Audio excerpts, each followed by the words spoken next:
This week in AI, Anthropic's CEO Dario Amodei is asking the government for the power to block his own company's most dangerous models and putting $150 million behind the workers he says those models will displace. I'm Joshua. Let's get into it. On June 10th, 2026, Amodei published a sweeping new essay titled Policy on the AI Exponential, laying out a five-part plan for how democracies should handle frontier AI. The headline asks, Model AI Regulation on the Federal Aviation Administration. Frontier models like airplanes should go through mandatory third-party testing, and the government should have the power to block or reverse a deployment if independent evaluators decide the model poses unacceptable risk in four specific areas: cybersecurity, biological weapons, loss of AI system control, and automated research and development that could amplify the first three. Amodei says transparency rules, the kind Anthropic helped pass in California, New York, and Illinois, are no longer enough. The risks are clearly here. It is time to go beyond transparency to more serious and binding regulation of AI, he writes. The mechanism is concrete. Models above a compute threshold must undergo qualified third-party evaluation. A government agency or a set of private labs authorized and inspected by the government in what Amodei calls a regulatory markets approach would do the testing. Companies developing advanced models must have strong security standards for model weights, regular red teaming, and prompt reporting of safety incidents. The block or reverse power is scoped to those four risks only, with explicit protections against political favoritism.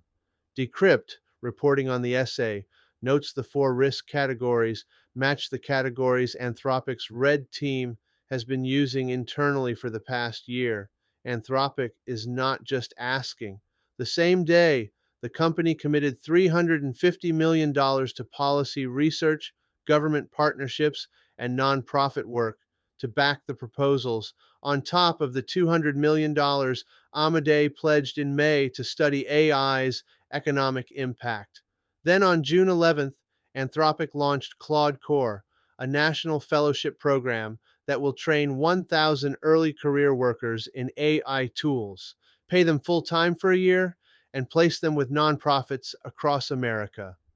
Anthropic is putting an initial $150 million into Claude Corps and says it is the largest direct investment any frontier lab has made in U.S. workforce transition. The policy framework is the bigger deal. The essay covers five perennial policy areas Amodei wants reimagined for an AI world: regulation and public safety, the FAA ask; macroeconomic and tax policy, including a willingness to entertain universal basic income financed by taxes on AI companies or a higher capital gains rate; scientific innovation, especially a faster FDA for AI-driven drug discovery, including AI-based pharmacokinetics modeling and synthetic control arms in clinical trials; the balance between state power and civil liberties, including banning fully autonomous weapons for domestic law enforcement and giving citizens a right to AI advice, at least as capable as whatever the government is using against them; and geopolitics, proposing a coalition of democracies that share chips and semiconductor manufacturing equipment with each other, deny them to adversaries, and coordinate on AI safety standards the way nuclear powers coordinate on non-proliferation. Amodei is not naive about the timing. He frames the mismatch as Treebeard, the slow, ponderous ent from Lord of the Rings, being asked to defend a forest that is being cut down in real time. I policy usually takes years. I capabilities are scaling on roughly year-long cycles. He says the early actions governments are taking are at least a year behind the technology, and that the moment of unusual openness he is seeing in policymakers right now is the window. The quiet tension everyone is noticing, and Amodei himself flags it, is that the same week Anthropic is asking for the power to block dangerous AI It is shipping its most powerful public model yet, Claude Fable 5, and is heading toward an IPO. Skeptics like the technology analyst Ed Zitron are already pointing out that an IPO creates a direct financial incentive to ship more aggressive products, not fewer.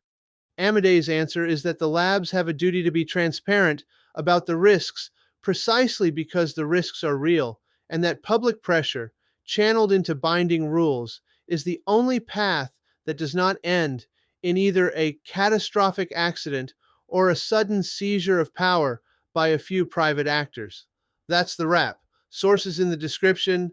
I'm Joshua. Catch you next week.